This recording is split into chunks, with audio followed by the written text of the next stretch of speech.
नमस्कार मित्रांनो, मी active education YouTube channel मध्ये आपले स्वागत करत आहे। आपणासाठी एक आनंदाच्या बातमीचे स्पष्टीकरण करत आहे। तर चला, आपला जास्त वेळ न घेता आपण बातमीचे स्पष्टीकरण करूया। मित्रांनो, सर्वोच्च न्यायालयाचा आदेश, पेन्शनधारकांसाठी आनंदाची मोठी बातमी। जाणून घ्या सविस्तर माहिती। या सदराखाली बातमी पाहत आहोत। बातमीचे स्पष्टीकरण पुढील प्रमाणे आहे। नमस्कार मित्रांनो, पुन्हा एकदा आपले हार्दिक स्वागत। आताच्या घडीची सर्वात मोठी बातमी, पेन्शनधारकांसाठी एक ऐतिहासिक विजय। पेन्शनधारकांसाठी सर्वोच्च न्यायालयाने दिला मोठा निर्णय। पेन्शनधारकांनी साजरा केला आनंद। सर्वोच्च न्यायालयाने पेन्शनधारकांसाठी कोणता निर्णय दिला, त्या संदर्भात सविस्तर माहिती जाणून घेऊया या व्हिडिओच्या माध्यमातून। पुढील प्रमाणे ब्रेकिंग न्यूजचे स्पष्टीकरण करूया। ब्रेकिंग न्यूजचे स्पष्टीकरण करण्यापूर्वी आपण जर ऍक्टिव्ह एज्युकेशन युट्यूब चॅनलवर नवीन असाल तर चॅनलला लाईक, शेअर आणि सबस्क्राईब करायला विसरू नका। नवनवीन अपडेट मिळवण्यासाठी बेल आयकॉनला प्रेस करायला विसरू नका। तसेच ही बातमी अत्यंत महत्त्वाची आणि कामाची असल्यामुळे आपल्या मित्र परिवाराला शेअर करायला विसरू नका व लाईकही करा। तर चला पाहूया संपूर्ण बातमीचे स्पष्टीकरण। मित्रांनो, EPS 95 पेन्शनधारकांनी साजरा केला आनंद।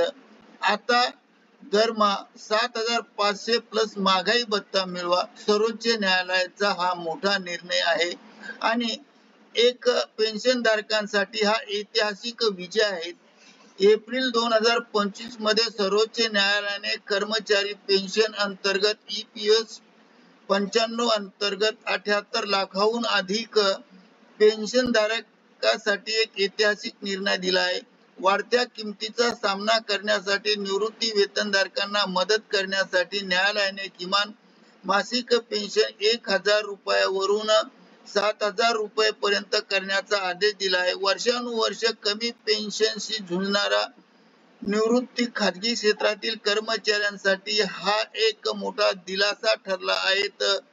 महाराष्ट्रापासून तामिळनाडू पर्यंत भारतातील निवृत्तीधारकांना चांगला आर्थिक मदतीचा दीर्घ लढ्याचा विजय म्हटले जात आहे आणि म्हणत आहे।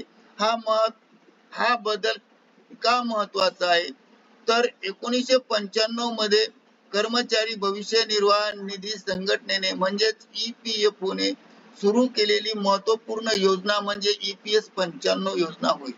या योजनेत 20 किंवा त्यापेक्षा अधिक कर्मचारी असलेल्या कंपनीमधील कामगारांना मदत करते।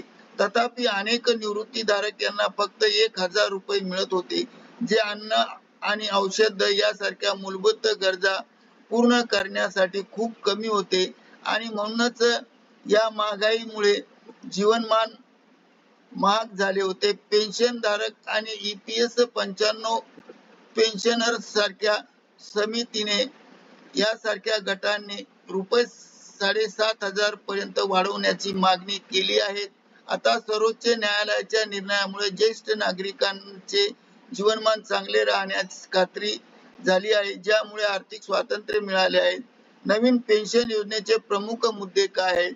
सर्वोच्च न्यायालयाच्या EPS 95 योजनेत अनेक महत्त्वाचे बदल झाले। येथे मुख्य मुद्दे आहेत, पुढील प्रमाणे स्पष्ट करूया। एक, किमान पेन्शन दर 1,000 रुपयावरून 7,000 रुपये झाली आहे। 2, महागाई भत्ता जोडला जाईल। 3, जो अखिल भारतीय ग्राहक निर्देशांकाच्या आधारे दोनदा समायोजित केला जाईल। 4, KYC आणि आधार तपशील अपडेट केले असल्यास नवीन पेन्शन थेट बँकेत जमा होईल। 5, सर्वोच्च न्यायालयाच्या आदेशानुसार EPS ला ऑगस्ट 2025 पर्यंत सुधारित वेतन भरणे सुरू करावे लागेल। DA कसे काम करेल तर या संदर्भामध्ये महागाई भत्त्यात भर घालणे हे पेन्शनधारकांच्या महागाईपासून वाचवण्यासाठी एक मोठे पाऊल आहे। अखिल भारतीय ग्राहक किमती निर्देशांक वापरून महागाई भत्ता मोजला जाईल। दर जानेवारी आणि जुलै मध्ये तो अपडेट केला जाईल। उदाहरणार्थ, जर महागाई भत्ता 50% असेल तर एकूण पगार हा दरमहा 11,225 पर्यंत वाढू शकते। त्यामुळे किमती वाढल्या तरी पेन्शनचे मूल्य टिकून राहते. करिता ऍक्टिव्ह एज्युकेशन युट्यूब चॅनलने हा व्हिडिओ नमस्कार मित्रांनो, मी ऍक्टिव्ह एज्युकेशन युट्यूब चॅनल मध्ये आपले स्वागत करत आहे. आपणास